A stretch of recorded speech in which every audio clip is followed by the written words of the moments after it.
So hey everybody, glad that you're here. Hope you've already kind of enjoyed the morning. And again, like Joel said, welcome to week 2 of this whole reality, this idea we're trying to figure out, just keep it together. In a world and kind of a time where it feels like, man, there's a lot pulling at everything we might label family. Whether that's sibling relationships, parent-child relationships, spouse relationships, grandparent relationships, cousins, in-laws, the whole deal. It can feel like family is kind of experiencing its own little bit of Hurricane Florence, right? And we get captured by these hurricanes and storms, and we find ourselves drawn to the risk and the danger and praying for people who are in its way and praying for people who are trying to rescue people. And we kind of find ourselves often doing the same thing around this idea of family when it feels like there's a lot just pulling it at the seams. I mean, sometimes it's just the normal chaos of life. Sometimes it's stress. Sometimes it's the decisions we make. Sometimes it's the decisions other people make. It just feels like keeping family together has some challenges. And yet there's this other side where we kind of feel like we live with this thing of, yeah, but we value it. It's kind of important. We're all a part of some family in some way, whether that's this idea of nuclear family or extended family, or whether right now your biggest family feels like the people you share a dorm room or a hall with in a university campus. There's this idea of family everywhere we kind of go. So what do we do to keep it together? Well, we actually started by just laying out kind of 4 little pieces of a framework that we're going to be walking through each week. And I want to just walk those through again with you a little bit. We're taking them one at a time. And so if you've got a teaching outline, if you're a doodler or a drawer or a writer, if that's helpful for you, that's great. Let's kind of build these. We're going to build them backwards. Where we really wish we could start probably is on solve conflict, right? But that's actually at the bottom. We wish we could solve conflict. If you're a human being, you understand that conflict is a reality, right? If you're part of a family in which you have 0 conflict, it's because you don't talk to your family, which means you already had your conflict, right? I mean, it is it's just human relationships. Human relationships, there's conflict comes in. We wish we could try and solve that and figure that out. And in a couple of weeks, we'll talk about that some. How maybe we fight a little bit more fair, how we find the root of some of the things that might be causing conflict, and how do we navigate those, and what do we do with those? We could eliminate some of the conflict, though, if we could just, one step before that, solve calendar. If we could just solve calendar. It just feels like, man, there's a lot that competes for calendar. There's multiple schedule, there's kids' schedule, there's the life schedule, there's the world schedule. It just feels like there's a lot that kind of gets thrown onto our calendar, and that can stir some things in us. And when we begin to think, man, I don't even know how that got there. Or maybe the bigger question sometimes is, who even decided that could be on my calendar? Who voted for that when I wasn't around? And it's a little bit problematic when you find yourself looking at things that are on your calendar for you or somebody in your family or somebody you share life with, and you have this little unspoken dread. Seriously? I'm doing that, or we're doing that, or there's something in there like, ugh. Yeah, but who decided that? Who determined it could get there? Who decided it was important enough to get there? And if we could solve calendar, we might actually be able to solve and even eliminate some of what causes conflict. Calendar, pace, structure, lack of structure, chaos, lack of chaos contributes to a lot of our conflict. But before we could really solve calendar, we've got to go one step further back, and we've got to build sacred. We've got to determine, in whatever shape or size or season of life our family is in, we've got to determine, hey, to us, what's sacred? What are the non-negotiables? What are the things that we're going to build into in our family so they almost become the default for us? These are the decisions we've made based on the things that are sacred to us. So when anything alternative comes up to that, we've already made that decision. When anything competing comes up against that, we've already made that decision. What are the things that we're going to hold most dear? We're going to spend our time together this morning learning and experiencing some of that. And before we can really build sacred, we've got to just understand we've got to build solid. We've got to build solid. We got to build the core. We've got to build from the inside out. It's one thing to build a life or a family built from the outside in. It's another thing to build from the inside out, where we determine what is most core, what is most foundational, what is our true compass. You see, whatever is at the center of our family is what we are counting on to keep it together. Everything else stems from that. Whatever is at the center is what we're counting on to keep together. Whatever is at the center of our lives is what we are counting on to keep it together. So what does it look like? What does it look like to build a family that's a Jesus-centered family? What's it look like to build solid around Jesus? What's it look like to allow Jesus to be the center and let him literally be the one who leads, the one who guides, the one who shapes the decisions, the one who molds character and transforms? What's it look like for Jesus to be the center? He is the one who holds all things together. Would we let him be the center? See, listen. We're only held together from the center.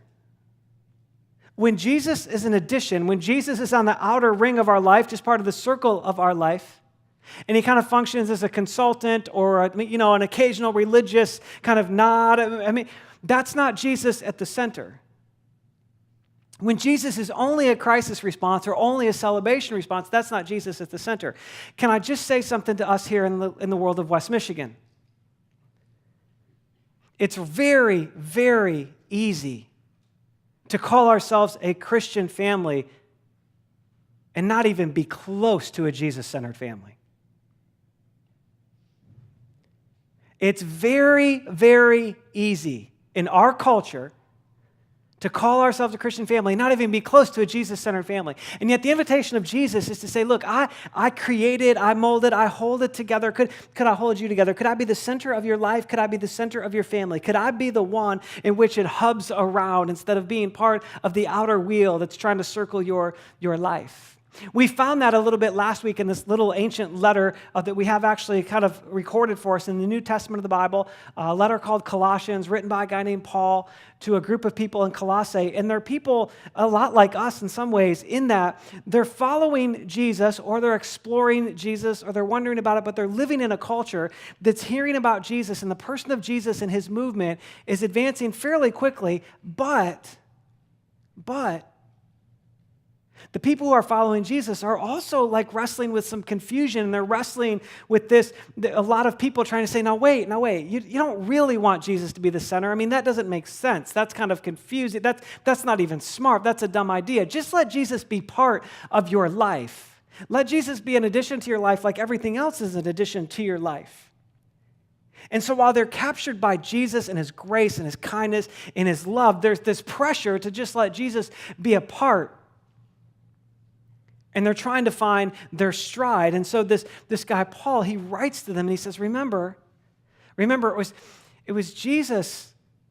It was Jesus who helped you experience grace and forgiveness and compassion and hope. It was Jesus who really kind of brought your spirit and your insides to life. It was Jesus who reoriented your life. It was Jesus who began to heal the hurts that you carried in. It was Jesus who began to comfort when nobody else's comfort would really do. I mean, that was Jesus, and that's the same Jesus that created things and spoke things into existence and was before all things. It's the same Jesus. The first chapter of Colossians tells us that holds all things together. When we allow him to be the center, he becomes this glue. He becomes the security, the structure of our life.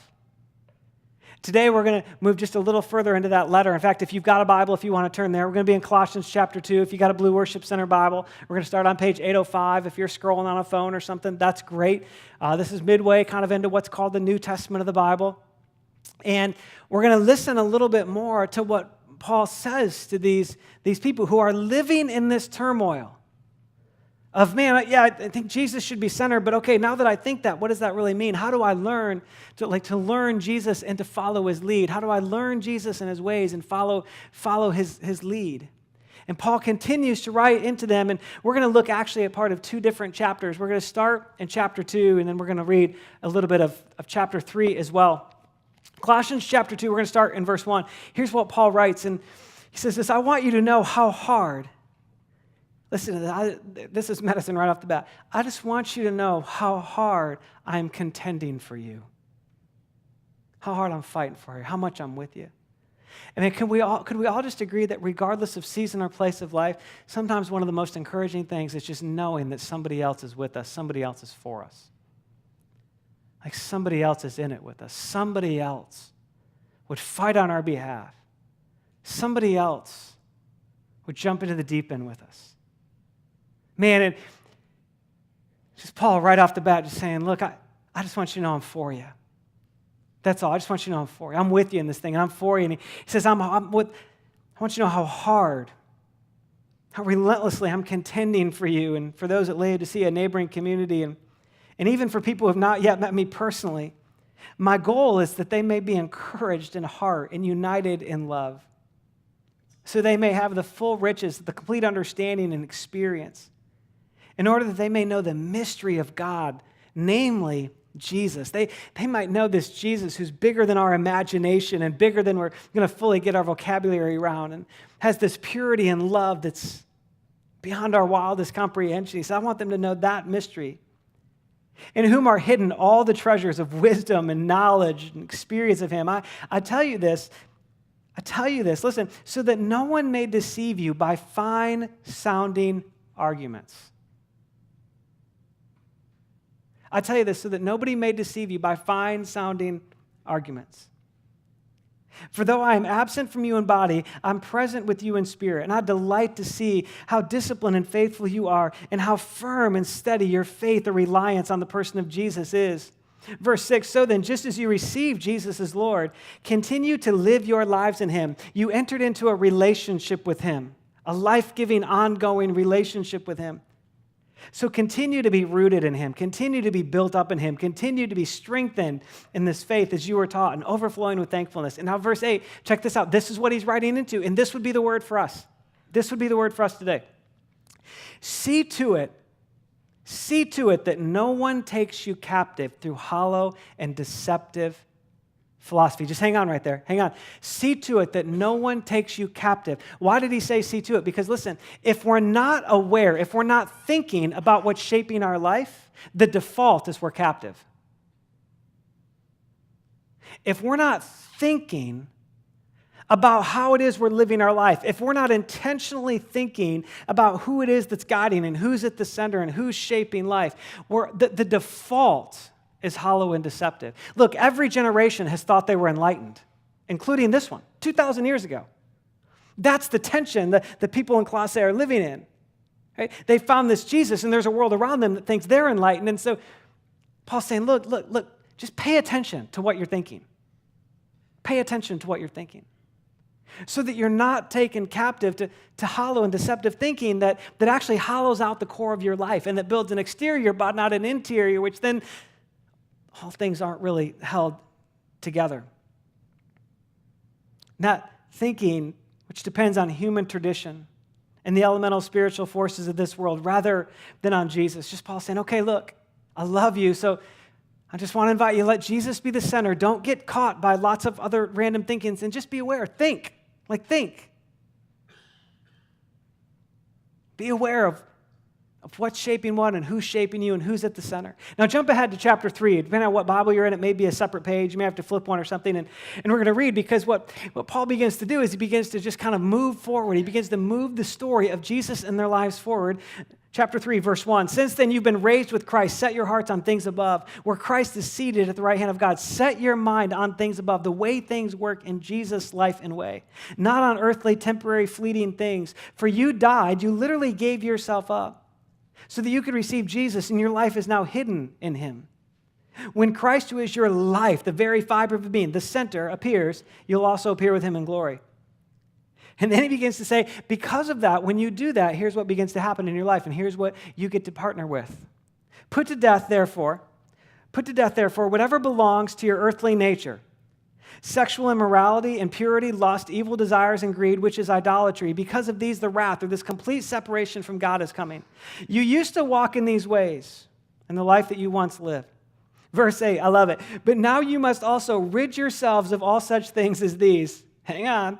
Anger, rage, malice, slander, and filthy language from your lips should not be part of your family or your Facebook account. I'm just going to leave that there for another day. Verse 9, do not lie to each other, since you have taken off your old self with its practices and have put up on the new self, which is being renewed, constantly renewed, in the knowledge of the image of its creator. Because here, man, here it's about Jesus. There's no Gentile, there's no Jew, there's no circumcised, uncircumcised, barbarian, Scythian, slave, or free. But in Christ is all. So when he is our center, he's it. He is all. And all things are in him, which allows him to hold all things together. Now, verses 12 through 14, they work kind of in the flip of the verses we just read. We're getting rid of one thing because now Jesus is the center, and he's bringing another set of qualities.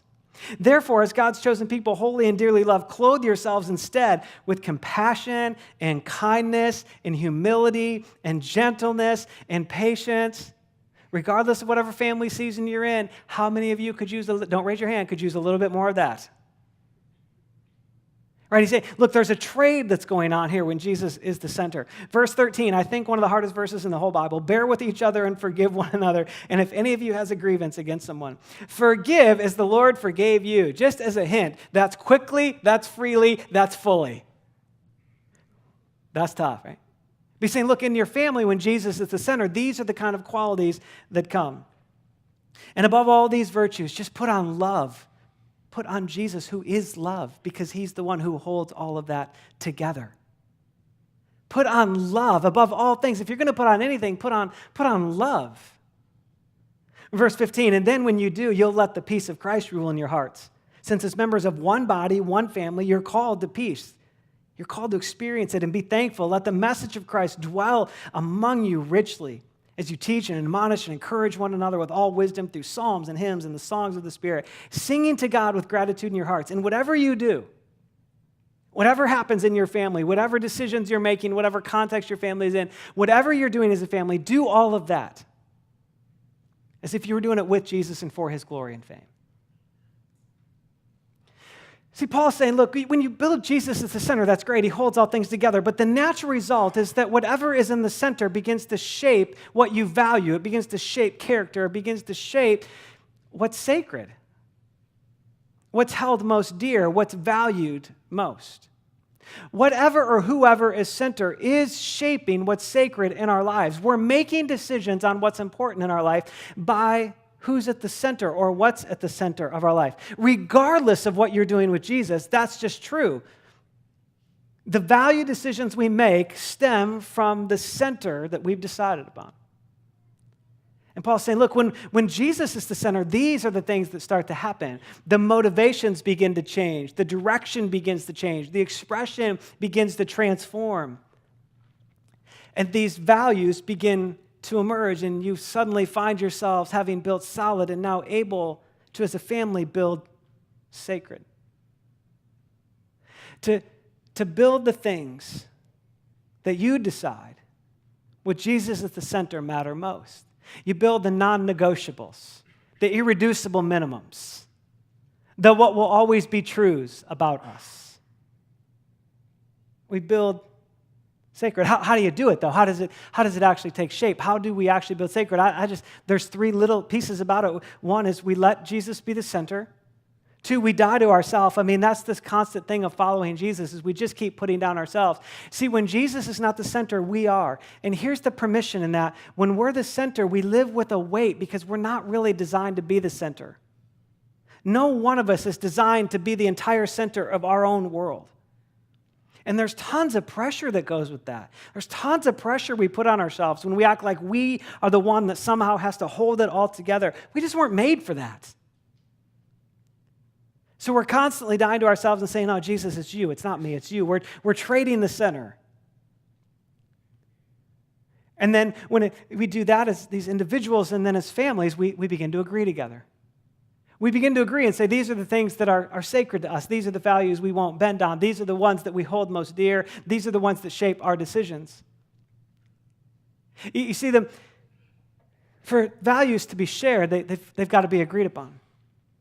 As long as values remain independent, as long as what's sacred remains independent, even in a family, those values are destined to compete with one another. They're destined to vie for the middle, to vie for the primary space. If you're here today and you're with somebody in your family, a child or a spouse or a grandparent or whatever, and you love them with everything you got, but you have conflicting values, somewhere along the way, those bump into each other. Somewhere along the way, those become somewhat of a lid to that relationship. And so as families, we function best when we say, okay, we're going to build solid, and hopefully that's what Jesus is at the center. And when he is, then we can build sacred. We can build the things that matter most to us.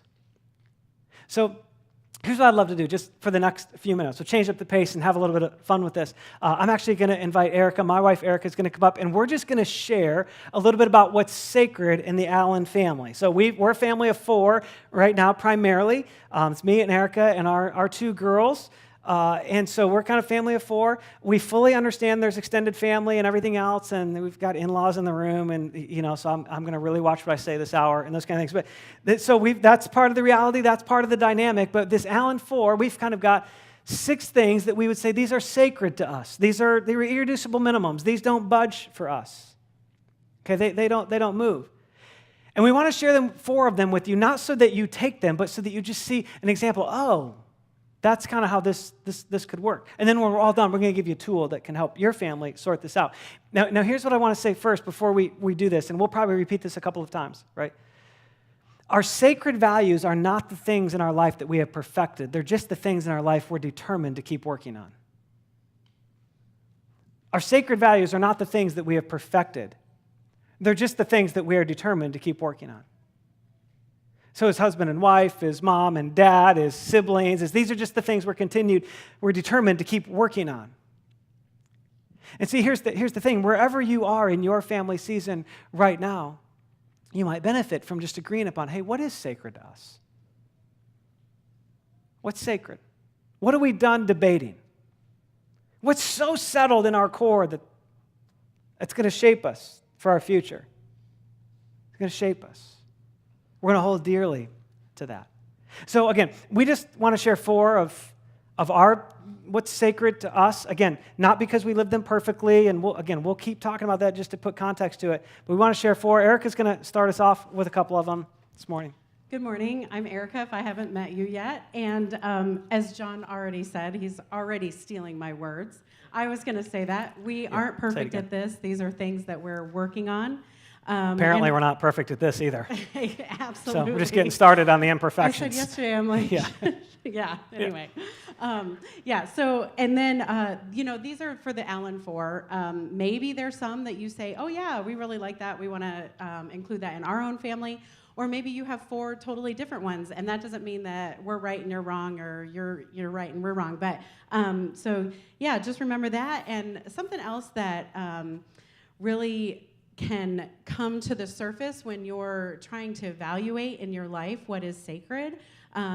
Just really trying to figure out, do my actions match my words? And a lot of times I have to think about this because I'm guilty of maybe saying, I value peace in our relationship, but then when we're having an argument or a heated discussion, whatever you want to call it, but I want to get the last word, or I want to guilt trip him, or I want to always be right, then I'm not really valuing peace. And so as you kind of consider what your values are and what is sacred to you, you can look at your actions in your life and see if those are lining up with what you say you actually value. And that's kind of a hard thing to do, but it will be helpful. So the first one that I'm going to share is Jesus first. That's one of the values of the Allen family. We kind of sat down together as a family this summer and talked about these, and that was the one that we came up with. And we want to build solid, so we want to have a Jesus-centered family. And as John read in Colossians, we find that we can have the full riches of complete understanding, and we can know the mystery of God, in whom are hidden all the treasures of wisdom and knowledge. And so if Jesus has all wisdom and knowledge, why would we not go to him first? He wants to be known by us. He wants relationship with us. And so therefore, he is open for us to come to him and to give that wisdom and knowledge to us. So obviously, that would be the best place to go first. If you're married and you ladies go to your husband first, I can almost guarantee you he's going to try to fix it. He just can't help it. He just will. And, that's okay. That's the way kind of that God made them, and I love that. But why don't you go to the one who can really fix it, God? So seek him first. And, if you're just like thinking that, okay, yeah, you guys are the pastor's family, you have to have that as one of your values. No, we're normal people too, right? Just like you guys. And, there's times that after many, many years of marriage, even after many months of marriage, I just, got annoyed even just looking at him. I mean, it happens, right? He's a normal guy. And I'm sorry if you're here and you're engaged and you're like freaking out right now. You're like, how can I get out of this? What am I doing? Yeah. No, but we're just normal people, and we get up against those battles sometimes too. And so yeah, even if we just had a regular job, I have a regular job. But if John just had a regular job out in the world, we would also want to say Jesus first in our family. Also, if we look at Matthew 6:33, it says, "Seek first the kingdom of God and his righteousness, and all these things will be added unto you." And if you read before verse 33, Jesus is talking about worry and talking to the people who are saying, but what do we do? What do we eat? What do we drink? What do we wear? And he says that God knows your need before you ask. And, with marriage, communication is so important because your husband or your wife is never going to know what you need before you ask. You have to tell them. But with God, he knows. And so going to him first. And we also know that the kingdom of God is righteousness, peace, and joy. And only God can provide those things in our lives, not other people. So our second value is trust. And we have said that trust is very sacred to us as a family. Even in Colossians, we heard, about forgiving one another, and that's a great way to build trust. We, over the years, have extended a lot of forgiveness and asked for forgiveness and given forgiveness. We're trying hard to not be easily offended and quick to forgive. And we try to give others the benefit of the doubt, because you always want somebody to give you the benefit of the doubt, right? When you say something or you do something dumb. So give them the benefit of the doubt. Do for them what you would want to have done for you. And another way to build trust is through honesty. As when our kids were little, we would always say, lying breaks trust, and we would say that a lot. And even now that they're teenagers, they will, with sarcasm, say, lying breaks trust. But it got in there, so it's still in their mind, and it's still in the back of their consciousness, and they understand that that's a consequence of lying, of dishonesty. And we, as John read earlier in Colossians 3:9, do not lie to each other, since you have taken off your old self with the old practices, and you've put on your new self.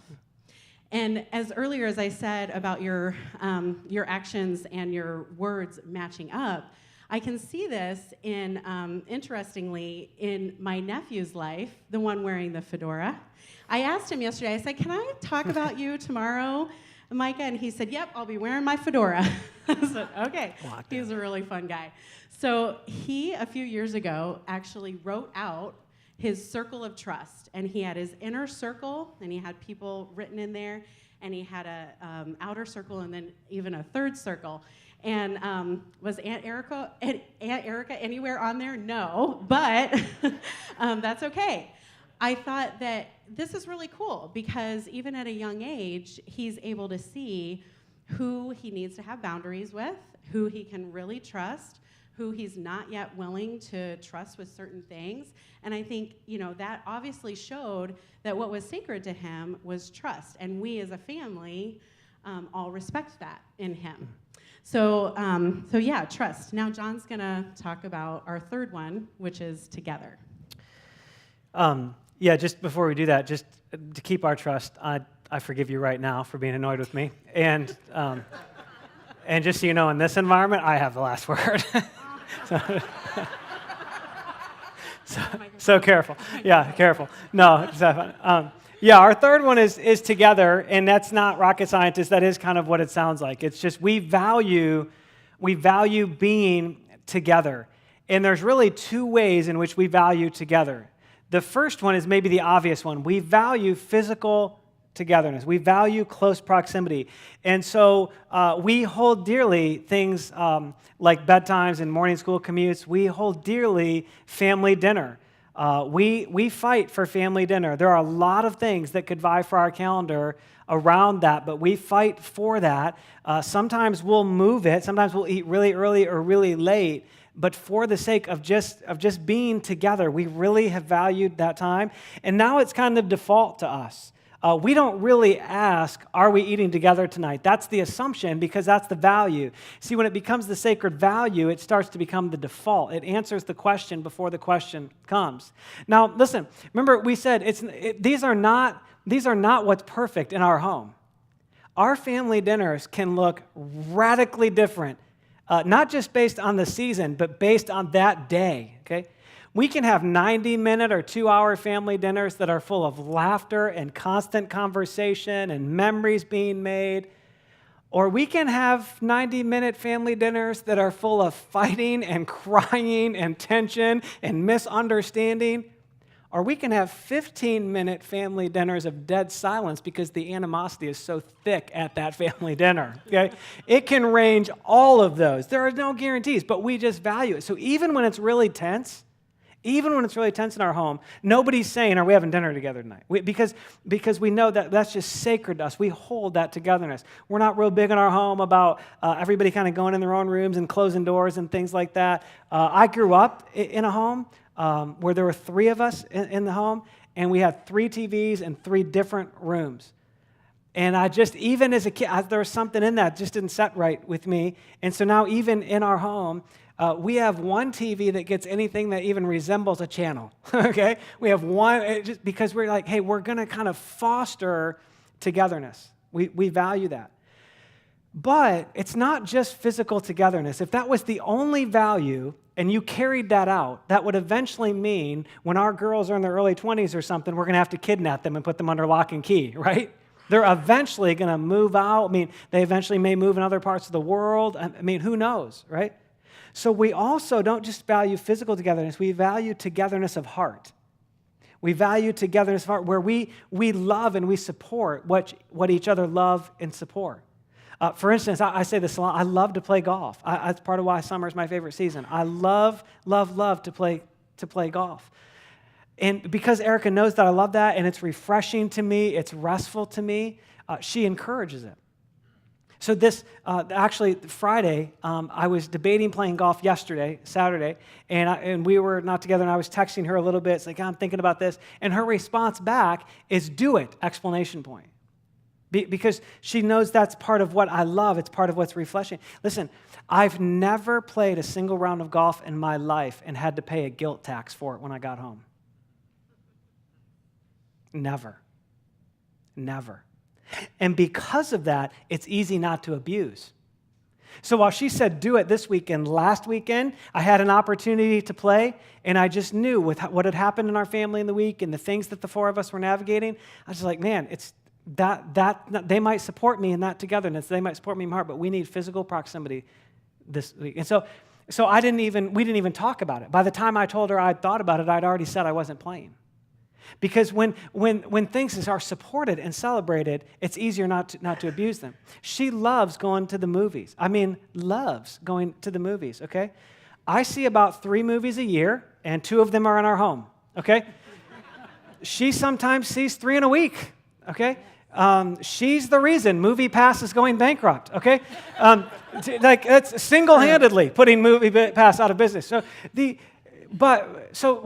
then it's fairly easy for me to say, oh yeah, go to the movie. And sometimes I go, but it's easy for me to say, yeah, go do that.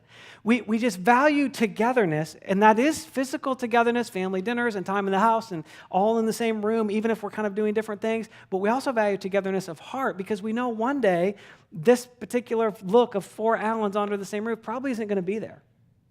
Probably isn't going to be there, right? We've got one of our girls who thinks it's going to be there, but it's probably not, okay? So we value the togetherness piece of it. So, yeah, Jesus first and trust and together, and Eric's got one more for us. Yeah, and I think one last thing with together is just being on the same page.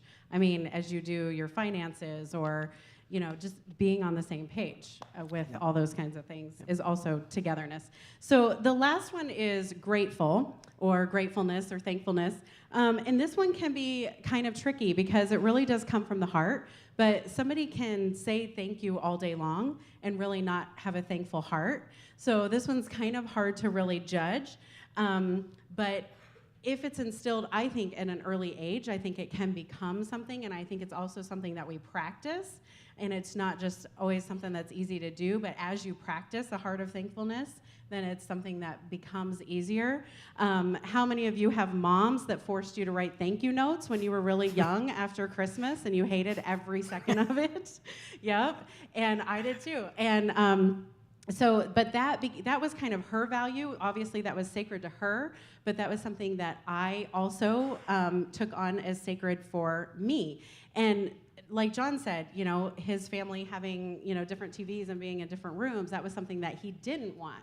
So as you kind of decide what your values are and what's sacred to you, what do you want from, that your parents passed down to you, and what do you not want?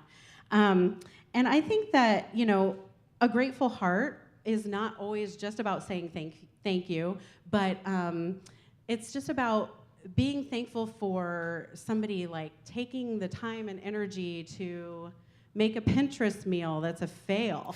I mean, I've done that so many times and my family still eats it. That's them showing thankfulness to me and a grateful heart to me because they still eat it.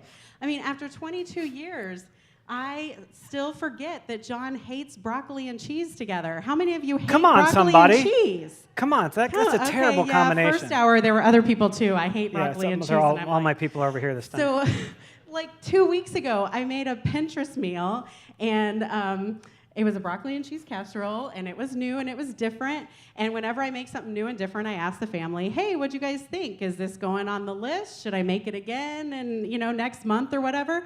And as John's eating it, he's like, "Yeah, I really hate broccoli and cheese." I'm like, "What? I totally forgot about that." But he ate it, and he ate some of the leftovers. And that really just, obviously he'll eat anything, right? But so that just meant the world to me. And I think as a family, or even if you're a single person here today and you're not in a family, our lives are still for blessing others. Our lives are for building others up. And that takes a lot of selfless moments, and it's really hard sometimes. But him eating that broccoli cheese casserole was really selfless, and it made my day.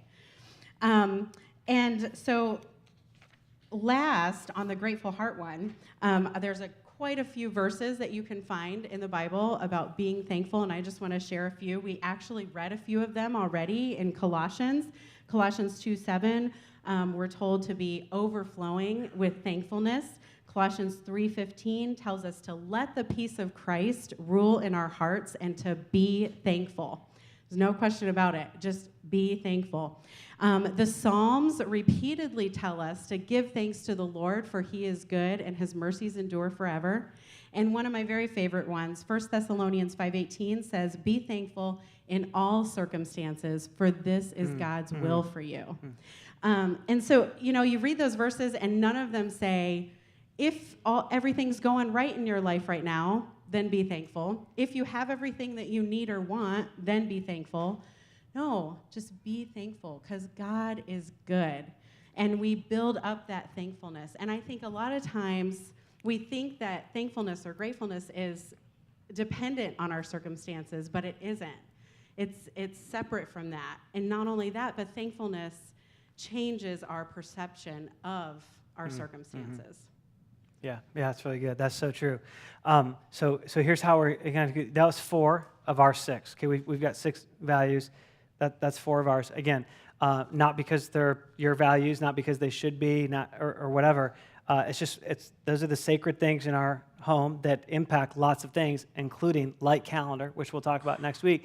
But sacred starts to influence the decisions we make. Sacred starts to actually mitigate some of the conflict before it actually happens.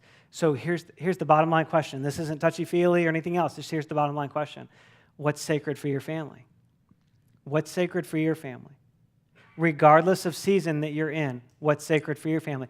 Listen, if you're here today and you're dating seriously or you're engaged or you think you might get engaged or whatever, I'm just begging you, settle some of this stuff now. Marriage is a sacred institution, but we do not by default live it in sacred ways. We got to think about it. We got to talk about it. We got to have conversations about it. Okay? If you're here with siblings, like what's sacred about your relationship? And what might actually be even sacred about your relationship when you outlive your parents? I mean, what's going to be sacred then? What's going to be sacred when you're young adults as siblings? What's sacred in how you relate even as in-laws? What's sacred is how you relate with people you share a dorm room with.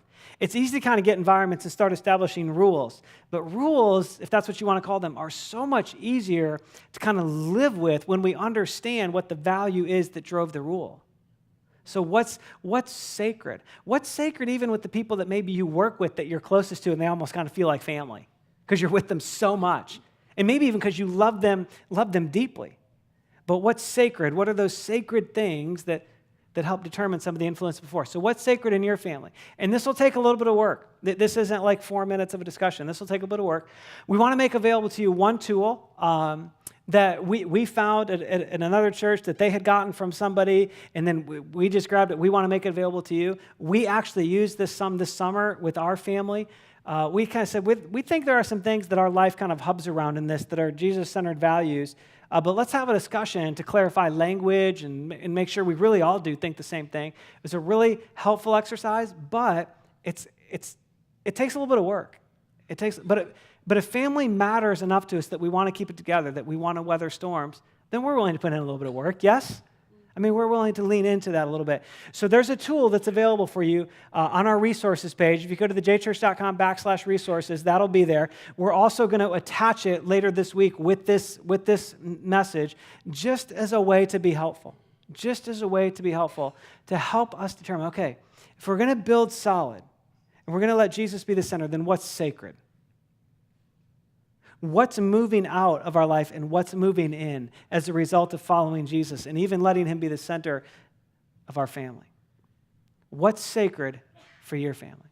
As you enter into a week to think about that and work on it a little bit and have discussions and whatever that might look like, let me just pray over you for a minute in that. Lord Jesus, thanks for the gift that the family is like designed to be. And I know, man, we've all lived it. It's not always easy. It's not always fun. We do annoy each other. We cause each other pain sometimes. Some of us have lived through broken family. We've lived through the dynamic of step parents and blended families and unengaged parents. And we just know it can be fragile. And yet there's something in us that says, wait, it could be more. It could be great. Maybe it won't be perfect, but it could be great. And so, Jesus, even this week, we invite your help. You're the one who holds it all together. And so we invite your help in the conversations that we have. Even in these conversations, we choose to rid ourselves of selfishness that fights for the middle and the anger and the rage and the malice and the slander that comes as a result of that. And we die to ourselves and we let you be the center even of the discussion so the discussion can be marked by your compassion and your gentleness and your kindness, and it can be held together with your love. Even now, we make those decisions, Jesus, because we trust you. Our faith is in you, the person of who you are. So we invite your counsel and your wisdom. Thanks in advance for sacred values you'll invite us to that really will probably 5 years from now literally have some decisions in our life that feel a little more default, that we don't have to debate every time, that we've settled, and that are part of our families being at peace. Thanks for that. Thanks for your love for us. Thanks for contending for us and fighting for us, Jesus. We love you for it. Amen.